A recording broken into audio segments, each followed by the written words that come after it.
તને જીવતો નહીં રહેવા દો, આવું કહીને ગળું દબાવીને એ યુવાન પર જીવલેણ હુમલો કરવામાં આવ્યો.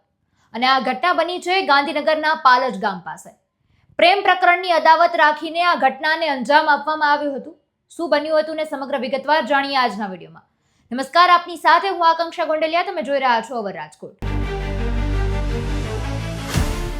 ગાંધીનગરના પાલજ ગામ નજીક સાંજની વેળાએ વાહન લઈને ઘરે જઈ રહેલા યુવાનને આંતરીને બે શખ્સોએ ગળદાપાટુ માર માર્યો હતો અને આ બનાવ પોલીસ દફતરે નોંધવામાં આવ્યો હતો. અગાઉના પ્રેમ પ્રકરણની અદાવત રાખીને યુવાન પર આ જીવલેણ હુમલો કરવામાં આવ્યો હતો. જોકે ઘરે પહોંચ્યા બાદ યુવાનને અચાનક ઉલટીઓ થવા લાગી હતી અને 108 મારફત બોલાવી તેને સરકારી હોસ્પિટલ ખસેડવામાં આવ્યો હતો. હવે સમગ્ર ઘટના શું બની હતી આપણે તેના પર નજર કરીએ તો ચિલોડા પોલીસ મથકમાં નોંધાયેલી આ બનાવ સંબંધને ફરિયાદ એરફોર્સ કેન્ટીનમાં ખાનગી નોકરી કરતા અશોકજી અજમલજી ઠાકોર દ્વારા ફરિયાદ નોંધવામાં આવી હતી. તેમાં આરોપી તરીકે સુરેન્દ્ર જાલ અને તેની પત્ની અને વિષ્ણુ ઠાકોરનું નામ પણ દર્શાવવામાં આવ્યું છે. ફરિયાદમાં માહિતી આપતા એવું જણાવવામાં આવ્યું અને ફરિયાદ પ્રમાણે અશોકજી ગત તારીખ 21મીના નોકરી પૂરી થયા બાદ સ્કૂટર લઈને ઘરે જવા માટે નીકળ્યો હતો.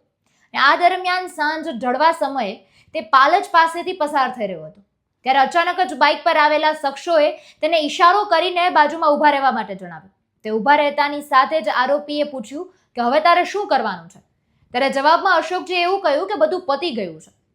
તેમણે આમ બોલતા જ અન્ય બાઇક પર એક યુવાન અને મહિલા પણ આવ્યા અને ત્રણેય ઝઘડો કરતાની સાથે જ યુવાન પર હુમલો કરીને બેફામ તેને ગળદાપાટુ માર્યા.